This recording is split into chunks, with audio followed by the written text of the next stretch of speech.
السلام عليكم ورحمة الله وبركاته. إن الحمد لله نحمده ونستعينه ونستغفره ونعوذ بالله من شرور أنفسنا. من يهده الله فلا مضل له ومن يضلله فلا هادي له، وأشهد أن لا إله إلا الله وحده لا شريك له، وأشهد أن محمدا صلى الله عليه وسلم عبده ورسوله. يا من اتقوا الله حق تقاته ولا تموتون إلا وأنتم مسلمون. يا أيها الناس اتقوا ربكم الذي خلقكم من نفس واحدة وخلق منها زوجها وبث منهما رجالا كثيرا ونساء، واتقوا الله الذي تساءلون به والأرحام إن الله كان عليكم رقيبا.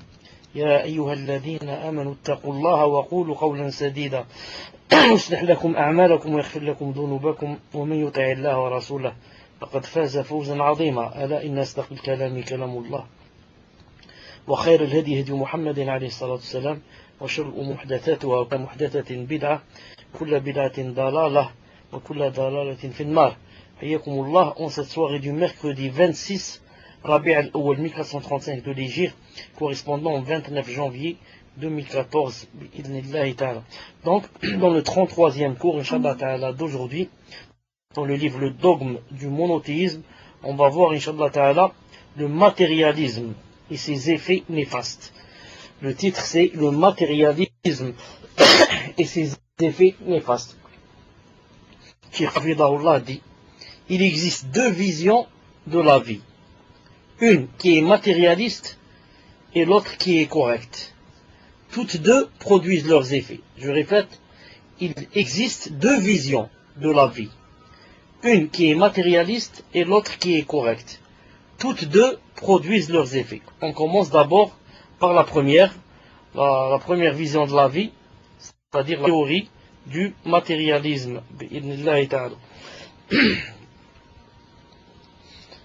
Cette théorie limite à se procurer des éphémères, ce qui implique que tout son travail soit consacré à cet objectif, sans réfléchir à ce que cela peut entraîner comme conséquence, et sans se préparer pour l'au-delà, ni même s'y intéresser. Donc je répète, la théorie du matérialisme veut que ça consiste à ce que l'homme, l'être humain, se limite à se procurer des plaisirs éphémères, c'est-à-dire de courte durée, ce qui implique que tout son travail soit consacré à cet objectif, sans réfléchir à ce que cela peut entraîner comme conséquence, et sans se préparer pour l'au-delà, même s'y intéresser. Une telle personne ne sait pas qu'Allah Azza wa Jal a fait de ce monde un champ à labourer pour la vie future. Ainsi, il a fait de cette vie un lieu de travail, et de vie future un lieu de récompense. En effet, celui qui consacre sa vie bas à accomplir les bonnes œuvres gagnera dans les deux mondes. Par contre, celui qui gâche sa vie gâchera également sa vie future. Allah Ta'ala dit dans le Coran: وَمِنَ النَّاسِ مَن يَعْبُدُ اللَّهَ عَلَى حَرْفٍ فَإِنْ أَصَابَهُ خَيْرٌ اطْمَأَنَّ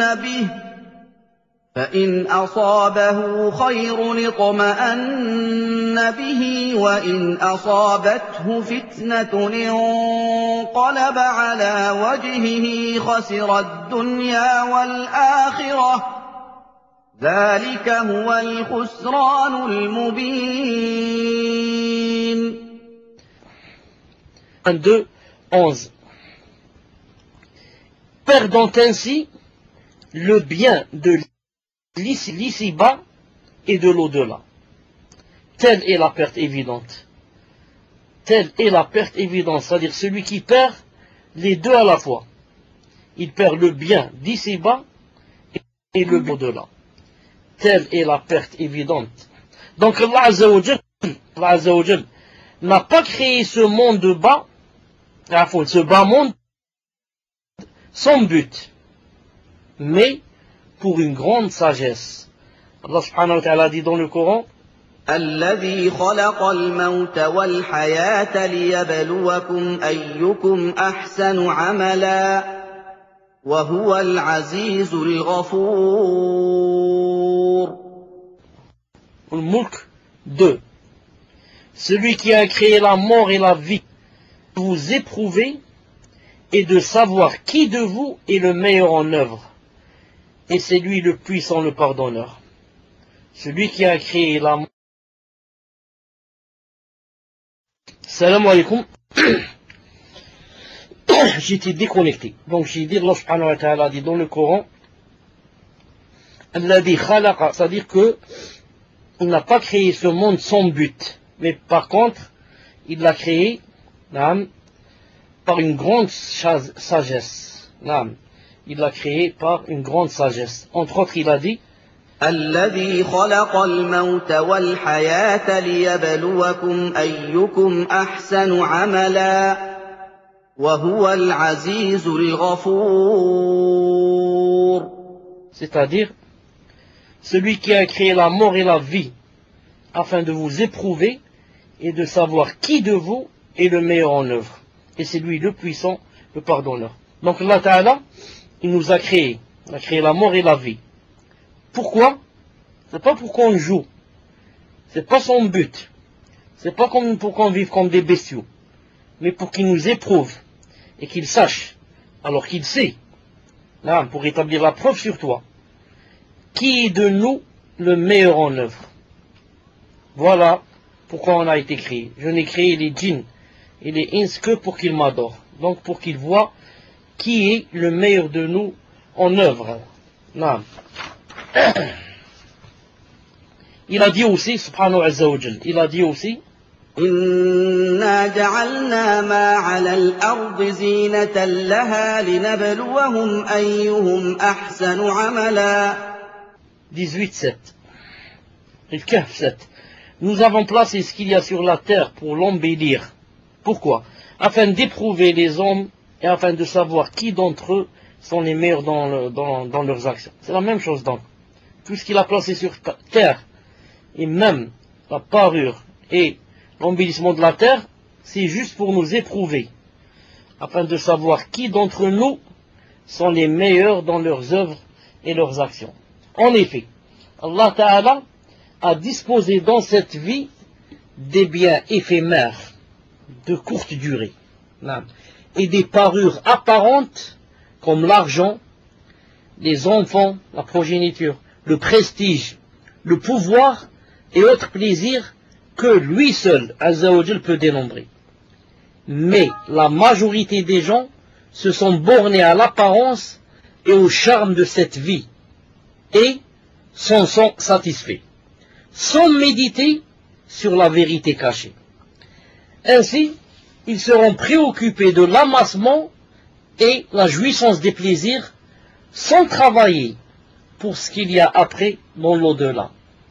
Pire encore, ils nient l'existence d'une autre vie, comme a dit Allah Azza wa Jal dans le Coran. وقالوا إن هي إلا حياتنا الدنيا وما نحن بمبعوثين. 6-29. Al-An'am 29. Et ils disent, il y a pour nous d'autres vies et nous ne serons pas ressuscités. Subhanallah, les athées. Ils disent, il n'y a pour nous d'autres vies, il n'y a pas d'autre vie que celle d'ici-bas et nous ne serons pas ressuscités. C'est pour cela qu'il ne faut pas s'étonner quand on voit à quel point les kuffars donnent de l'importance à cette vie. Pourquoi? Parce qu'ils disent il n'y a pas une autre. Il y a seulement celle d'ici-bas. Et ils ne seront pas ressuscités, donc c'est un peu logique. C'est un peu logique pour une personne qui croit et qui pense qu'il n'y a pas d'au-delà. Donc toi, si tu savais qu'il n'y avait pas d'au-delà, sûrement que tu aurais profité au maximum dans cette vie. Donc en ce sens, ils sont un peu excusés. Excusez pas, Allah Ta'ala va les excuser. Mais dans leur égarement. C'est-à-dire que puisqu'ils, d'après eux, il n'y a pas d'au-delà, donc c'est pour ça qu'on les trouve du matin au soir, en train de profiter au maximum de cette vie. Ils disent on va mourir, il n'y a rien dans l'au-delà, il n'y a pas d'au-delà, donc, moi je profite au maximum. C'est pour ça que le croyant, non. Le croyant sait que cette vie, ce bas monde, c'est comme une passerelle. Juste une passerelle pour l'au-delà. Moi je ne vais pas habiter sur la passerelle et sur le pont. Je ne vais pas passer ma vie sur le pont. Donc c'est juste un passage. Donc, mon but c'est beaucoup plus l'au-delà que ce bas monde. Cette menace, avant cela. Le cheikh dit Hafidallah, mais Allah Azza wa Jal a averti celui qui adopte une telle vision, c'est-à-dire celui qui dit que moi, je vis seulement pour cette dunya. Allah Ta'ala a averti celui qui adopte une telle vision de la vie en disant, il les a avertis en disant إن الذين لا يرجون لقاءنا ورضوا بالحياة الدنيا واطمأنوا بها والذين هم عن آياتنا غافلون أولئك مأواهم النار بما كانوا يكسبون. Ceux qui n'entrent, comme dans le verset précédent, et ceux qui sont satisfaits de la vie présente, et sont en sécurité, et ceux qui sont inattentifs à nos signes et à nos versets, qu'est-ce qu'ils ont cela? Leur refuge sera le feu pour ce qu'ils acquérirent.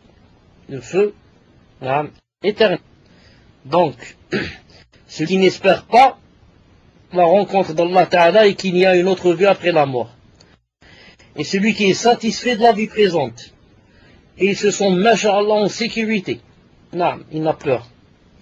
C'est pour ça qu'Allah Ta'ala, quand il a parlé des gens du paradis, et ils ont commencé à parler le jour quand ils seront au paradis, ils vont dire quoi entre autres? Ils vont dire Inna kunna fi ahlina mushfiqin. Lorsqu'on était dans nos familles, on était mushfiqin, craintifs, on avait peur. Alors que le kafir, regardez ce qu'il dit. Et ils s'y sentent en sécurité. Ils sont satisfaits de la vie présente et s'y sentent en sécurité. Le croyant ne se sent jamais en sécurité dans ce bas monde. Il se sent en sécurité quand il sera dans le paradis. Quand Allah Ta'ala lui dit, je suis ravi de toi, là-bas il sera en sécurité. Non. C'est pour ça que le prophète, sallallahu alayhi wa sallam, a dit dans un hadith authentique, a dit que Allah Ta'ala, jamais il ne groupait à une personne de sécurité et de peur. Il a dit, celui qui se sent en sécurité dans cette dunya, je lui ferai peur, ou bien aura peur yawm al-qiyamah. Et celui qui se sent en insécurité, il avait peur dans cette dunya, je lui donnerai la sécurité yawm al-qiyamah. Allahu Akbar. Ça ne marche jamais ensemble. Il faut choisir. Tu veux la sécurité ici, tu auras la peur demain. Tu veux avoir ici, être craintif, tu auras la sécurité demain. Allahu Akbar. Alhamdulillah. Nous, Inch'Allah Ta'ala, on choisit quoi? On choisit la peur ici et l'insécurité. Mais, Inch'Allah Ta'ala, la grande sécurité, là-bas, bi'idhni subhanahu wa ta'ala. Il a dit aussi, Allah Azza wa Jal, il a dit aussi, Men kana yurid, pour ceux qui disent on veut seulement le bas monde, Men kana yuridu al-hayat ad-dunya wa zinataha, nuwaffi ilayhim a'malahum fiha wa hum fiha la yubkhasun. أولئك الذين ليس لهم في الآخرة إلا النار وحبط ما صنعوا فيها وباطل ما يعملون. Regardez bien le verset qui va venir et essayez de le méditer bi'idhnillahi ta'ala. Hud 15 et 16. Ceux qui veulent la vie présente avec sa parure, c'est-à-dire ils ne veulent pas l'au-delà, ils veulent la vie présente, nous allons les rétribuer exactement selon leurs actions sur terre, sans que rien leur en soit diminué. C'est-à-dire dans cette vie, Allah Ta'ala va te donner exactement comme ce que tu as fait. Et il ne va pas yani t'enlever injustement un atome. Un atome. Pourquoi? Tu veux la vie présente, tu veux la vie d'ici-bas, naam, tu en seras, Inch'Allah Ta'ala, rétribué comme il se doit dans ce bas monde. Rien ne t'en sera diminué. Mais attention, c'est quoi la fin du verset? Ceux-là, voilà, ceux-là qui n'ont rien dans l'au-delà que le feu. Voilà. Tu auras tout ici, rien dans l'au-delà, sauf le feu qui t'attend. Ce qu'ils auront fait ici-bas sera un échec, et sera vain ce qu'ils auront œuvré. Donc, ce qu'ils auront fait ici-bas, ils ont été rétribués pour cela. Mais en rencontrant Allah Ta'ala, on trouvé que le feu t'attend.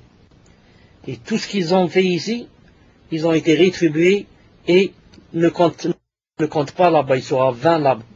Aucune chose ne sera acceptée là-bas. Naam. Cheikh Fawzan Hafidallah dit, cette menace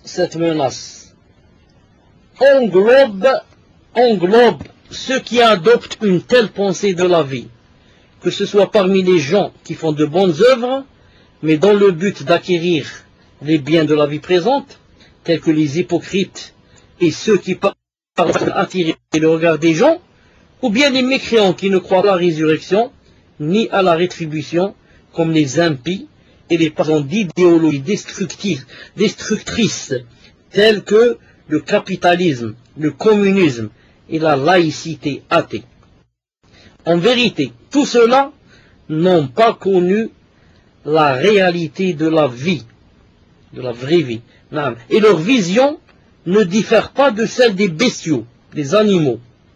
Ils sont même plus égaux encore, car ils ont supprimé leur faculté de raisonnement et ont consacré leur énergie et leur temps à ce qui est éphémère, de courte durée, sans rien préparer pour après la mort. Et nul n'échappera. Contrairement aux bestiaux, que rien n'attend et qui n'ont pas la faculté de raisonnement. Allah Ta'ala a dit dans le Coran, أَمْ تَحْسَبُ أَنَّ أَكْثَرَهُمْ يَسْمَعُونَ أَوْ يَعْقِلُونَ إِنْ هُمْ إِلَّا كَالْأَنْعَامِ بَلْ هُمْ أَضَلُّ سَبِيلًا.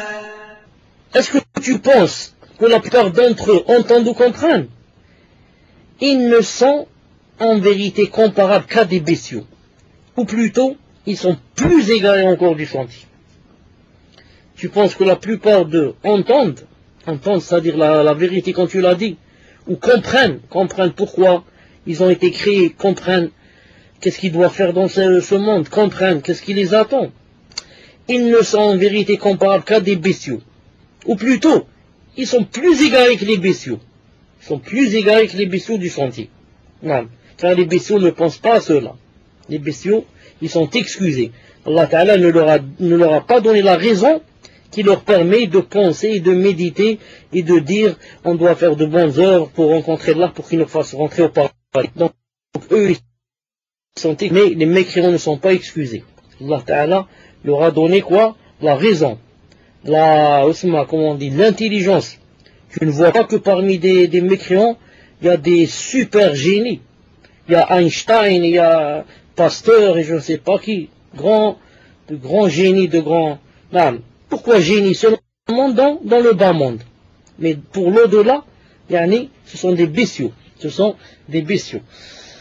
Non. Taïb. Qu'est-ce qu'il reste encore? Allah Azza wa Jalla a qualifié les partisans de cette théorie comme étant sans connaissance. D'abord, il a dit que ce sont des bestiaux. Il a dit aussi qu'ils sont comme étant sans connaissance. Lorsqu'il a dit Azza wa Jalla, وَعْدَ اللَّهِ لَا يُخْلِفُ اللَّهُ وَعْدَهُ وَلَكِنَّ أَكْثَرَ النَّاسِ لَا يَعْلَمُونَ ظَاهِرًا مِنَ الْحَيَاةِ الدُّنْيَا وَهُمْ عَنِ الْآخِرَةِ هُمْ غَافِلُونَ. 36 et 7. Regardez. C'est là la promesse d'Allah. Allah ne manque jamais à sa promesse. mais la plupart des gens ne savent pas. Allah ne manque jamais à sa promesse, mais la plupart des gens ne savent pas. Donc il a dit qu'ils ne savaient pas. Ils ne savaient pas que Allah Ta'ala ne manquait pas à sa promesse, donc ils ne savent rien dans le dîn. Alors qu'est-ce qu'ils savent? Ils savent, ils connaissent un aspect de la vie présente, tandis qu'ils sont inattentifs à l'au-delà. Non. Par rapport à l'akhira et le dîn, etc., la plupart des gens ne savent pas. Par contre, pour ce qui est de la vie présente, ils connaissent un aspect. Non. Ils savent comment manger, boire, comment faire leur plaisir, tout ça, ils le savent. Alors que ils sont inattentifs à l'au-delà, qui est beaucoup plus important. L'au-delà est beaucoup plus important. C'est la vie qui ne finit jamais. C'est la vie des plaisirs, des délices. Comment tu laisses passer une chose pareille pour une chose qui va durer seulement quelques heures? Comment peut-on dire d'une personne qu'elle est intelligente, même si on lui dit choisis entre deux vies, la vie qui ne finit jamais et la vie qui, quelques heures ou quelques années, tu meurs et tu vas aller en enfer.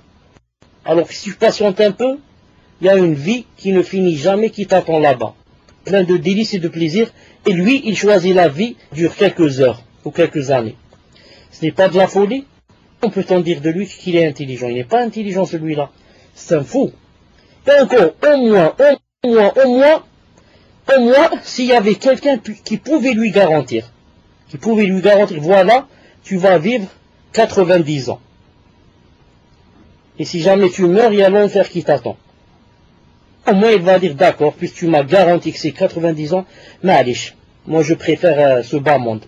Au moins 90 ans, il va dire, c'est beaucoup, j'ai le temps de profiter.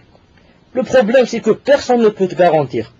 Si tu choisis, il est possible que tu vis quelques minutes et tu meurs. 1 heure et tu meurs.